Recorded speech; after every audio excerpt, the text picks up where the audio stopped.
Hello, j'espère que tu vas bien. Aujourd'hui, on va voir comment trouver une bonne idée business. Après cette vidéo, tu seras capable de trouver une bonne idée business car bon, faut arrêter avec les trucs de vendeurs de formation comme le trading, le dropshipping, le MLM ou tous les autres business un peu dans ce style. Enfin voilà, faut comprendre que ce style de business, comme tout le monde le fait, c'est très saturé. Et donc, plus un marché est saturé, plus il est difficile à pénétrer. C'est-à-dire que bon, bah, en fait, si tout le monde fait la même chose que toi, bah, finalement, ça veut dire que tu as beaucoup de concurrence, donc tu dilues la masse monétaire si tu veux. Ça veut dire que bon, bah, je t'explique un peu. T'as un gâteau, comment, un gâteau au chocolat qui est d'une taille normale, on va dire, une taille normale d'un gâteau au chocolat. Si tu le découpes en 10, t'as 10 parts, t'as suffisamment de quoi manger. Si tu le découpes en 100, bah t'as un peu moins de quoi manger. Si tu le découpes en 1000, bah t'as encore moins de quoi manger. Si tu le découpes en 1 million, putain, bah dis donc, ça te fait un sacré petit bout quand même. Ça te fait pas un très gros bout quand même. Bah là, c'est exactement la même chose. C'est comme si ton gâteau du dropshipping ou ton gâteau du MLM, tu le découpes en 1 million. Sans parler du fait que pour moi, le dropshipping, le MLM, le trading. Alors le trading, je le mets dans une case à part parce que c'est quand même différent. Mais le dropshipping, c'est des business qui sont pas méga éthiques. Et ce que tu te dis, est-ce que c'est le but de ta vie? Est-ce que c'est le but d'une vie de faire du dropshipping à part, juste s'enrichir sur le dos des gens? Sachant que les gens, bah en fait, il y a un moment donné, ils savent très bien que qu'en fait le produit ils peuvent l'avoir 10 fois moins cher sur AliExpress, donc ils vont le chercher directement sur AliExpress. Enfin, tu sais, j'ai un de mes amis marketeurs qui disait donc un marketeur qui fait du marketing, qui disait ne prenez jamais les gens pour des cons, mais n'oubliez pas qu'ils le sont. Ne jamais prendre les gens pour des cons parce que tu vas blesser son ego, et si tu blesses l'ego du mec, c'est fini. Par contre, ne pas oublier qu'ils le sont parce que bon, on est quand même des créatures vachement basiques et on va dire, on peut s'influencer, on peut avoir des techniques d'influence finalement. Tu lis le livre Influence et manipulation ou Influence ou Influence en anglais de Robert Cialdini que je conseille vraiment à toute personne qui est intéressée de près ou de loin par la vente et du marketing, et d'ailleurs tu devrais l'être si tu veux monter un business parce que bah voilà, c'est un petit peu le nerf de la guerre. Et finalement, une fois que tu as lu ce bouquin, tu sais comment influencer les autres en fait. Et c'est 7 règles basiques, c'est pas plus compliqué que ça. C'est ce qu'ils appellent 7 armes d'influence, je ferai peut-être une vidéo là-dessus. C'est 7 règles vraiment ultra basiques as fuck, et t'as pas besoin d'en savoir plus en fait. Donc t'as pas besoin d'en savoir plus. Euh, donc finalement, c'est là qu'on se rend compte que les gens sont quand même un peu cons sur les bords. Et donc, voilà, ce qu'il faut comprendre avec le dropshipping, avec tout ça, c'est que c'est pas des business qui marchent pas. Bien au contraire, c'est des business qui fonctionnent, qui ont fonctionné. Mais comme je dis, bah, tu as cette histoire de part de gâteau avec ton marché, évidemment, qui est très saturé. Et évidemment, voilà, moi j'ai eu des amis, j'avais un ami en école de commerce, lui il a gagné plus de 70 000 euros, donc 30, je crois qu'il faisait 30 ou 35 000 euros par mois en dropshipping en vendant des crèmes, je crois que c'était des crèmes beauté pour les femmes ou un truc comme ça. Et le mec il a gagné plus de 70 000 euros comme ça. Donc je dis pas que ça peut pas marcher, sauf que le mec ça fait depuis ses 16 ans, il en a peut-être 21 ou 22 aujourd'hui, donc il a mon âge, ça fait depuis ses 16 ans où le mec il bosse comme un malade 70 heures par semaine à monter des boutiques, nan, nan, nan, faire du marketing, balancer des ads, tester 10 000 trucs différents, mettre du contenu sur TikTok. Enfin voilà, le mec, voilà, ça fait depuis qu'il a 16 ans qu'il bosse, qu'il passe tout son temps libre à faire ça. Donc oui, ok, mais sauf que le mec, en fait, ce qui fait qu'il est bon, ce qui fait qu'il a gagné de la thune, c'est pas le dropshipping, c'est le fait qu'il soit très bon, c'est le fait qu'il ait de la compétence, qu'il ait accumulé de l'expérience. S'il avait mis les mêmes compétences, je dirais, d'ailleurs pour ce qu'il fait aujourd'hui, qui est une marque e-commerce basique, donc avec du stock, avec toutes ces choses-là. D'ailleurs, je trouve ça complètement con le dropshipping parce qu'au final, tu vas pas me dire que tu peux pas commencer avec un petit stock que tu vas mettre dans ton appart étudiant, dans ta chambre. Tu loues un garage, enfin voilà, tu vas louer un garage, alors pas à Paris évidemment parce que c'est trop cher, mais va louer un garage en banlieue parisienne, dans un endroit, je dirais, qui est moins cher. Tu sais, la France, c'est pas compliqué. Moi, je me faisais une réflexion. C'est Paris est très dynamique, Lyon est très dynamique, Marseille est peut-être très dynamique, malgré les problèmes de sécurité qu'ils ont. Mais tout le reste de la France, c'est pas dynamique du tout. La France rurale, enfin voilà, c'est que des vieux, personne veut acheter l'immobilier, personne veut acheter les garages. Bah, va louer un garage là-bas. Ça coûte, moi je te dis, à Dijon, qui est quand même considéré, c'est là où j'ai fait mes études, qui est quand même considéré comme une ville qui est relativement grande, le mec il me disait, tu peux louer un garage, donc tu payes en cash pour 80 euros par mois. Tu vas me dire que tu peux pas louer un garage pour 80 euros par mois, ça coûte moins cher que tous les outils, que Shopify, que les budgets que tu mets en ads. Enfin, ça coûte beaucoup moins cher que tous les outils, les machins, les trucs de tracking. Enfin, je sais bien comment ils font, les mecs, les trucs pour aller analyser, pour aller, comment dire, espionner ses concurrents. Ça, c'est pareil, ça coûte une blinde, tous ces logiciels. Bon, bah, si au lieu de mettre le pognon dans les logiciels, bah, tu mets le pognon enfin, dans les logiciels qui servent plus ou moins à rien, parce qu'en vrai, on peut s'en passer. Tu mets le pognon dans des trucs, enfin voilà, dans un garage où tu vas pouvoir stocker, mettre ton stock, tu mets une isolation, un truc, un déshumidificateur pour éviter que ça prenne la flotte ou l'humidité, et puis voilà. Et t'as ta boutique e-commerce, et maintenant, bah, finalement, toutes ses compétences, ses techniques, son expérience qu'il a accumulée, et ben il la met au service de sa boutique e-commerce, qui aujourd'hui est quand même beaucoup plus sérieux, sachant que tu as tes stocks, si jamais il y a un problème, tu peux faire tes retours, tu as ton propre support client, donc tu as une expérience client qui est quand même bien meilleure que du dropshipping où bah, dès que tu as un problème avec un produit, tu fais quoi? Tu le renvoies au support chinois, ça met 3 semaines, après le chinois va réceptionner le produit, le chinois il va t'emmerder, il va dire ah bah non, il faut en racheter un, ou je sais pas quoi, le mec il va jamais recevoir son produit à nouveau, enfin bref, c'est trop compliqué. Il vaut mieux. Enfin voilà, il faut quand même se dire qu'on veut monter des vrais business, on veut pas monter on veut pas monter comment dire, des trucs qui tiennent à moitié debout. C'est comme les mecs avec leurs trucs OnlyFans et compagnie, c'est faut arrêter. Les gens veulent faire des trucs avec du cul parce que ça les fait marrer. Mais les gens sont débiles, mais en fait, faut arrêter avec les trucs débiles. Ce qui marche, tu sais, c'est toujours le truc sous-évalué. Et ça, on va le voir dans la vidéo. Et donc voilà, il faut quand même du travail. J'ai un ami à moi qui est multimillionnaire qui me dit si jamais tu n'as pas passé 10 ans de ta vie à travailler comme un malade, c'est que tu as hérité. Sinon, tu peux pas être millionnaire en fait. Tu vois. Euh, et c'est ça et c'est ça que les gens en fait arrivent pas à comprendre, enfin, ou ne veulent pas comprendre parce qu'ils sont flemmards en fait. C'est que bah, derrière, si t'as pas passé au moins 10 ans de ta vie à bosser, bah t'auras jamais de pognon en fait. Et tous les mecs qui te montrent des résultats de réussite, donc soit c'est des menteurs évidemment, comme le gars, celui qui a défoncé sa Bugatti, comment il s'appelle, Alex Gonzalez, ou je sais plus son nom, mais lui en fait, le mec qui a défoncé sa Bugatti, qu'est-ce qu'il fait? Bah, en fait, ses hypercars, il les possède pas. C'est tout de la location. Alors, à part peut-être la Bugatti, mais les autres, il les possède pas. C'est qu'en fait, il les loue à un gars, il les loue au mois et tous les mois, il change. Et après, il dit ah bah regardez, j'ai racheté une nouvelle bagnole. Sauf que l'ancienne bagnole, elle est où? Bah, elle est chez le gars en fait. Puis après, il va revenir avec l'ancienne bagnole 2 mois après, il va dire ah bah regardez, j'ai à nouveau ressorti ma Lamborghini, machin. Et en fait, le mec, derrière, il te vend des trucs de trading et compagnie, mais c'est pas du tout intéressant. C'est pas du tout intéressant, un gars comme ça. Et voilà. Et en fait, faut toujours regarder là où les gens ne regardent pas. Faut arrêter avec les trucs de flemmard, les idées qui te promettent que tu vas pas peu travailler parce que c'est pas vrai. Dans la majorité des cas, il faut bosser, hein. Tu veux monter un business, faut bosser. Mais bon, tu vas me dire, sachant que c'est quelque chose qui est censé remplacer un travail, bah finalement, je pense que ça les vaut. Je pense que ça les vaut de passer 5 ans, 10 ans, peut-être 15 ans de sa vie à bosser, peut-être même 20 ans à bosser comme un malade et après d'en sortir multimillionnaire, ou après tu peux faire absolument tout ce que tu veux, ou bah finalement tu as un niveau de compétence qui fait que n'importe quel business que tu remontes, n'importe quel projet que tu vas faire, bah tu vas y arriver parce que bah tu sais vendre, tu sais faire du marketing, tu as des vraies compétences tangibles qui font que bah t'en es arrivé là aujourd'hui, donc tout ce que tu vas fonctionner va marcher. Exemple de cet ami là qui est multimillionnaire, bah, lui, un truc débile, il veut monter un projet, bon, je sais pas vraiment si j'ai le droit de le dire, mais je vais le dire quand même, sachant que je ne donne pas son identité. Il veut monter un projet qui est un projet lié à l'immobilier, où en fait ils veulent récupérer tous les circuits en faillite. Donc les circuits, je crois qu'ils ont un circuit sur la Côte d'Azur, ils ont un circuit peut-être dans l'Ouest, etc., qui sont des circuits qui tournent plus très bien, et ils veulent les racheter et en faire des expériences un peu comme un club de golf en fait, où tu payes un abonnement, enfin où les personnes qui ont les moyens, évidemment, c'est pas toi, c'est pas moi, hein, mais c'est des gens qui en ont les moyens, des millionnaires aussi, qui payent un abonnement pour finalement ils payent un abonnement en fait pour avoir l'accès au circuit, avoir les bagnoles, etc.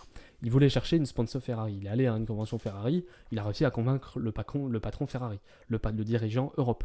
Maintenant, Ferrari a des billes, ils mettent je sais plus combien de millions, enfin du moins ils ont des parts dans la boîte. Donc finalement, tu te rends compte que ces compétences pour convaincre, de persuasion, etc., bah, c'est pas des compétences, c'est pas la première fois qu'il les utilise. Il l'a fait pour vendre son premier projet qui lui a rapporté ses millions.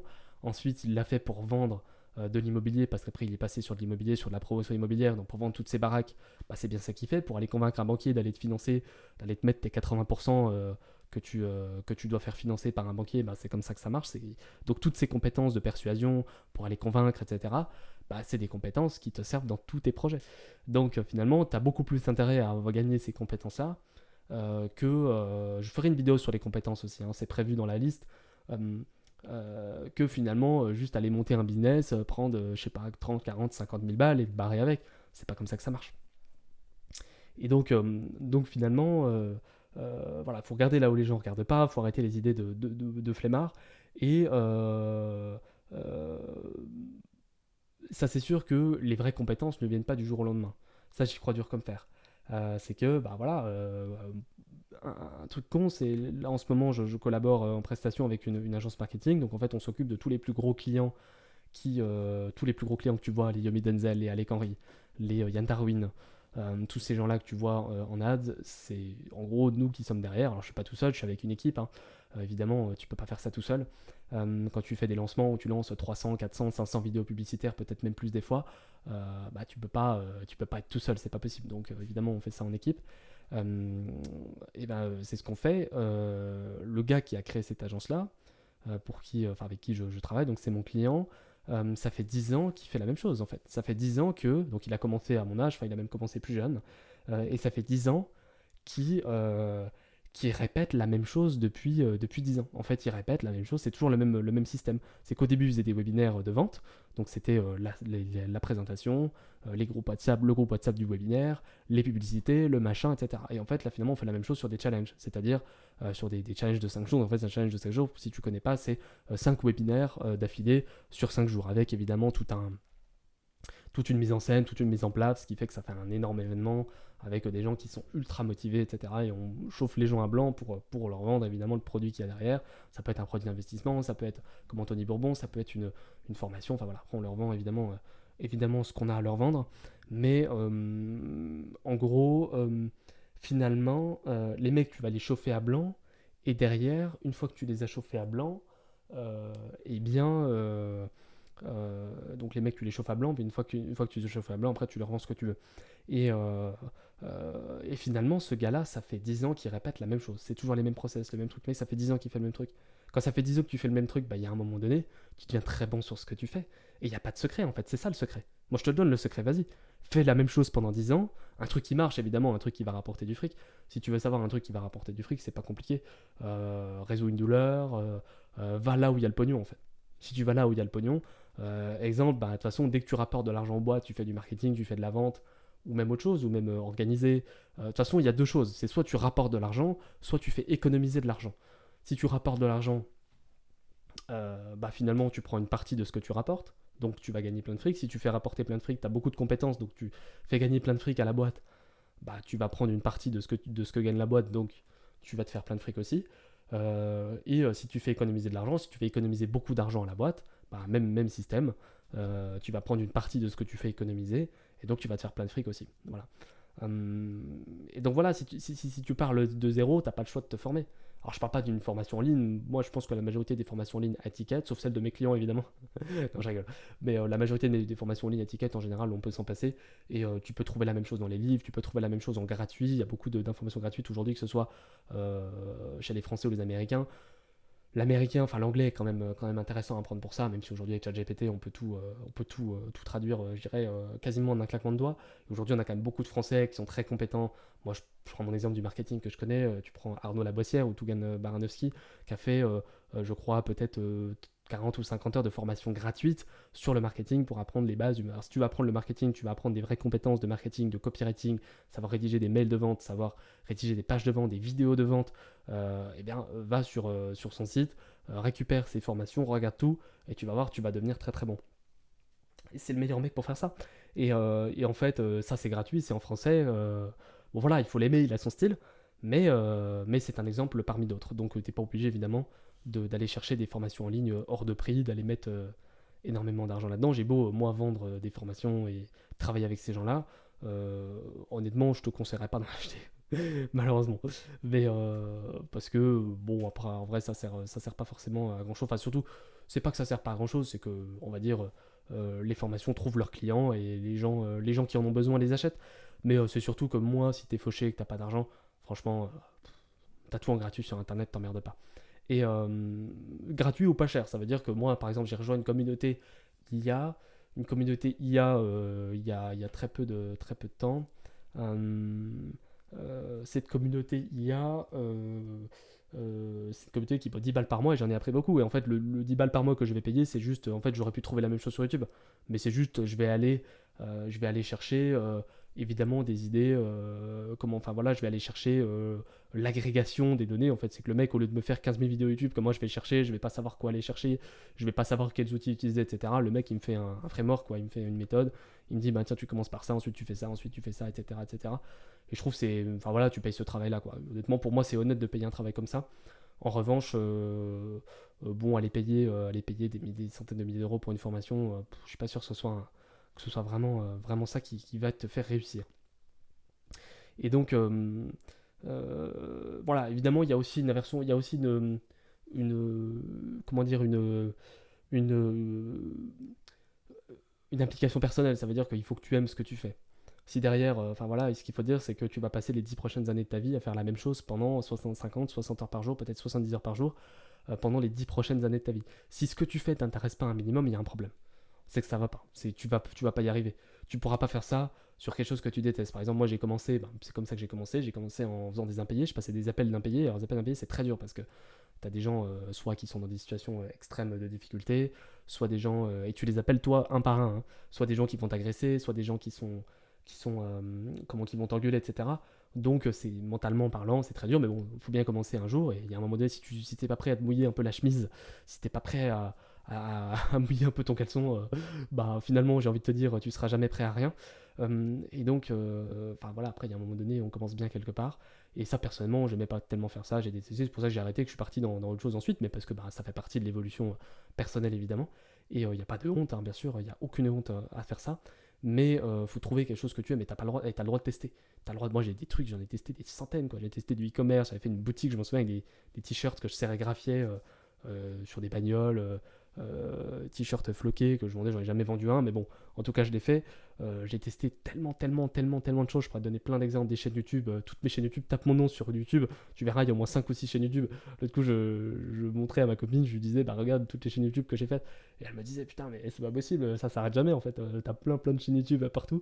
Et bah voilà, parce que j'ai testé plein de trucs jusqu'à trouver un truc qui m'intéresse vraiment, tu vois. Alors, moi j'ai peut-être trouvé rapidement, c'est sûr, j'ai que 21 ans. Mais bon, t'as des gens qui vont se chercher jusqu'à 25-30 ans. Et puis, écoute, c'est pas grave, ça reste jeune.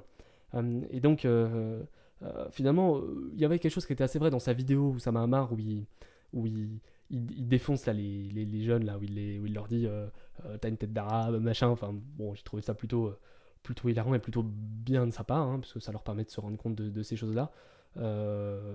Finalement, il y a 5 choses dans cette vidéo. Il disait qu'il y a 5 choses. Il y a 5 compétences que tu peux apprendre. Soit la gestion, donc gérer le business de quelqu'un d'autre. Tu prends un business où c'est le bordel, tu le gères. Donc, bah voilà, toutes les méthodes, le toyotisme, le fordisme, toutes les méthodes qu'on voit en industrie, en usine, bah en fait, ça repose là-dessus. Hein, c'est tu prends et tout ça, évidemment, c'est autant du business du gain que de l'économie. Parce que si le mec, son business est bien organisé, bah, il peut ce qu'on appelle scaler. C'est le mot un peu à la mode.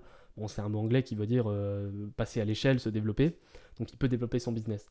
Si le mec, tu lui permets d'être organisé, ça veut dire que tu lui permets de faire le même chiffre d'affaires.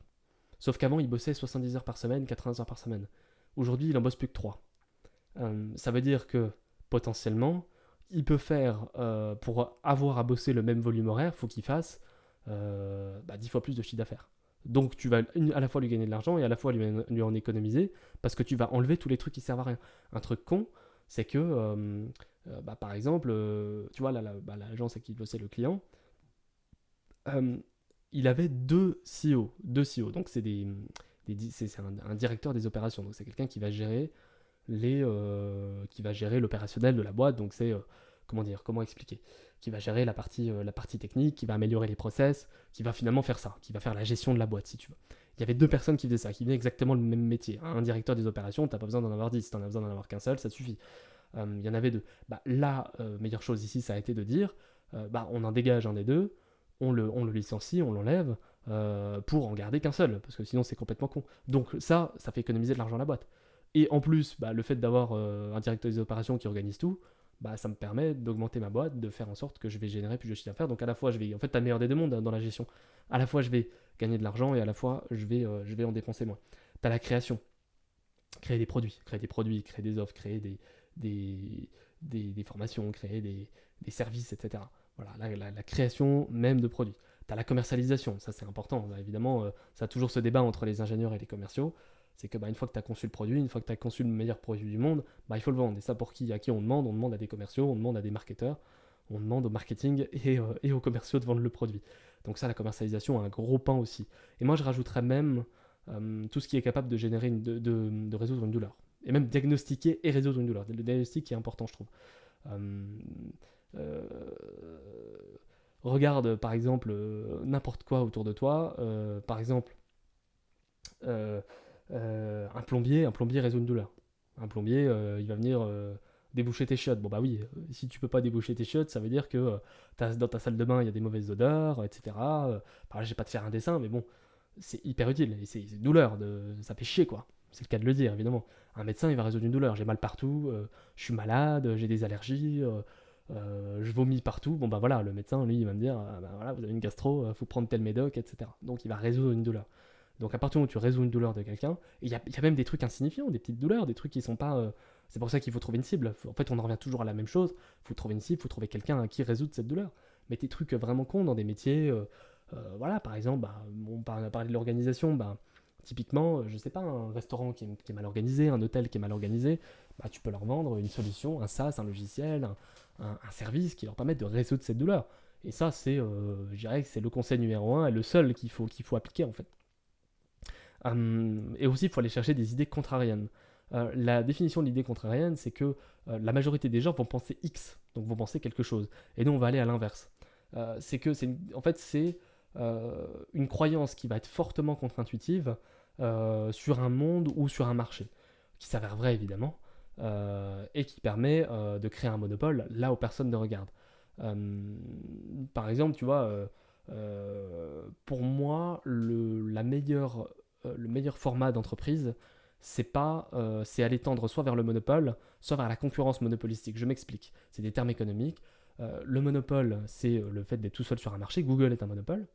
Il n'y a pas, y a pas de, y a pas de concurrent à Google. Peut-être Yahoo, peut-être bon, Bing, mais bon, on les entend presque pas. Enfin, pour moi, Google est tellement grand, enfin voilà, Google est tellement implanté et développé que bah, en fait il n'y a pas de Google est le seul sur son marché est un monopole. Facebook est un monopole, enfin Meta est un monopole, donc Facebook, Instagram, etc. Et toutes les entreprises veulent être un monopole parce que sinon ça marche pas. Si tu te lèves le matin en disant bah, je vais vendre au même prix que tout le monde, je vais pas pouvoir niquer un concurrent et et on va m'imposer à combien je vais devoir vendre, à qui je vais devoir vendre, au nombre de personnes à qui je vais devoir vendre, etc. Bah tu te lèves pas le matin en fait. Tu te lèves le matin pour dire que, en pensant que tu vas pouvoir être meilleur que le concurrent. C'est ça qui est bandant. C'est ça que tu kiffes en fait quand tu te lèves le matin que tu es entrepreneur. Je le dis, je suis entrepreneur. Je suis bien placé pour le dire quand même. Et, euh, et finalement, la seule manière, et ça il faut bien le comprendre, c'est que la seule manière pour toi de survivre et de maximiser ton gain, ton revenu en créant un business, c'est de devenir un monopole. C'est de pas avoir 15 000 concurrents qui font la même chose que toi. Euh, et donc comment on devient un monopole? Bah, on trouve des idées contrariennes. On trouve des idées qui sont vraies, mais qui vont à l'encontre de ce que pense la masse. Un truc con, on est dans une ère des réseaux sociaux. Je te donne un exemple. Tu peux le reprendre si tu as envie, créer un business statut, j'en serais fin heureux. Au moins, ça veut dire que mes conseils t'ont servi à quelque chose. Mais on est dans une ère de réseaux sociaux, où la majorité des gens sont accros aux réseaux sociaux. Une hypothèse contrarienne qui est vraie, parce qu'il y a vraiment des... Enfin voilà, je te donnerai des exemples après pour te prouver ça, c'est qu'on va créer des expériences transformationnelles haut de gamme sans téléphone. On va dire, bah, tu rentres dans ce club de lecture, il y a notamment un club de lecture qui s'appelle The Offline Club à Amsterdam, qui a été créé en 2022. Un club où on prend ton téléphone, on dit, bah voilà ton téléphone, on le pose à l'entrée et on dit, t'as pas le droit de toucher à ton téléphone. Tu le fous en mode avion, tu le mets, tu l'éteins, on va lire, on va dessiner, on va écrire, et on va échanger avec des inconnus, réellement, en vrai, en physique, en personne, sans écran, sans toucher une seule fois à son téléphone. Voilà, le contrarienne, c'est qu'aujourd'hui, tout le monde parle de la connectivité, des réseaux sociaux, de l'IA, de toutes ces choses-là. Ben, on va dire, bah non. Donc, on va aller à l'encontre de ça, on va créer un mouvement contraire. on va faire le truc sans téléphone. Ou on va créer un business physique, le truc vraiment d'époque. Tu vois. Euh, donc finalement, et d'ailleurs, pour la petite histoire, ce truc-là qui s'appelle The Offline Cup, tu peux aller sur Instagram, ils ont eu 125 000 abonnés sur Instagram en un mois après leur premier événement. Ça veut dire que vraiment, il y a un phénomène qui fonctionne. Voilà une idée contrarienne. C'est une idée qui est vraie, mais qui est différente de ce que pense la masse. Et voilà, c'est un mouvement d'ailleurs qui s'est étendu à plusieurs villes et qui se prépare aujourd'hui à l'international. Donc voilà, il y a toujours des mouvements contraires aux grandes tendances. C'est qu'on peut parler du business physique qui reste aujourd'hui intéressant. C'est qu'aujourd'hui, tu as des mecs qui vont louer des boutiques quelques centaines d'euros par mois, avec potentiellement un employé, avec des coûts qui sont finalement presque des fois moins chers qu'un business en ligne, parce que quand tu prends les coûts publicitaires, les coûts Facebook Ads qui augmentent, les frais Stripe, les abonnements logiciels qui sont aujourd'hui devenus extrêmement chers. Aujourd'hui, il faut 15 IA, 15 logiciels, 15 trucs pour arriver à faire tourner ton business en ligne. Bah, aujourd'hui, en fait, ton business physique devient plus intéressant. Tu vas monter une boutique, la dernière fois, c'était des gars qui ont une franchise. C'est des appareils qui permettent notamment d'aider à arrêter de fumer avec de la. C'est l'électrostimulation, en fait, ça permet d'arrêter de fumer, d'aider les gens en fait, c'est une des solutions prouvées scientifiquement pour arrêter, enfin stopper les addictions, l'alcoolisme, la cigarette, etc. Ces gens-là, donc c'est des appareils qui fonctionnent par électrostimulation, ils te mettent des patchs et puis ça vibre, je crois, c'est un truc de ce style-là. Et les mecs, ils te disent, tu peux devenir leur franchisé. Alors bon, dans la vidéo, évidemment, ils faisaient leur pub, hein, mais c'est un exemple, évidemment, je te dis pas de faire ça. Tu vas payer ton local 400 euros par mois. Les mecs, ils ont des exemples de boutiques qu'ils ont ouverts, je crois que c'était en province, c'était même pas à Paris, où les boutiques, elles font carton plein. Ça veut dire, tu as 8, 9, 8 clients par jour. 8 clients par jour à 150 balles, 200 balles la séance. Ça te fait quasiment 1500 euros de revenus par jour. Ça fait quoi, 1200 euros de revenus par jour. Avec un salarié que tu vas payer, je sais pas, 1800 euros par mois. Un loyer que tu vas payer 400 balles. Au final, tu as quoi? Tu as 2400, 2500 euros de frais pour un chiffre d'affaires de 1500 euros par jour. Mais en fait, c'est largement rentable. Enfin, peut-être un peu moins le lundi, un peu plus les samedis, etc. Mais bon, le lycée sur le mois, ça fait ça. Donc pour un chiffre d'affaires peut-être, allez, imaginons que ton truc tourne pas à plein temps et pas plein, t'es fermé le dimanche, t'es peut-être fermé le lundi, etc. Bon voilà, t'as un magasin qui va te rapporter 20 000 euros par mois pour 2 000 euros de coût en fait. Donc c'est moins cher que les frais Stripe, que les coûts publicitaires, etc. Donc là où tout le monde est là en mode business digital, machin, bah toi tu vas aller monter un business physique. Eh ben ouais, eh ben oui, c'est hyper intéressant. Et par exemple, un exemple aussi de l'humain, c'est TimeLeft. TimeLeft, les mecs, ils ont monté la boîte avec un numéro, avec une liste WhatsApp. Les mecs, ils disaient, vous êtes intéressé par TimeLeft, clac. Ils faisaient la promotion, la publicité pour TimeLeft. Ils prenaient tous les numéros, ils faisaient un groupe WhatsApp, ils disaient, on se retrouve tel jour à telle heure, paf, à tel endroit, etc. Et ça a marché, ça a pris. Aujourd'hui, TimeLeft, enfin voilà, c'est hyper connu, c'est des centaines de millions enfin c'est des dizaines, voire centaines de milliers de personnes, des millions d'euros de chiffre d'affaires, etc. Et donc finalement, c'est quelque chose qui a commencé sans rien et qui est devenu une sacrée success story avec un concept simple mais contrarienne. Là où tout le monde mise sur l'IA, sur l'intelligence artificielle, sur l'internet, le online, en fait, c'est pas dire que les trucs traditionnels ou que l'humain ne fonctionne plus. Et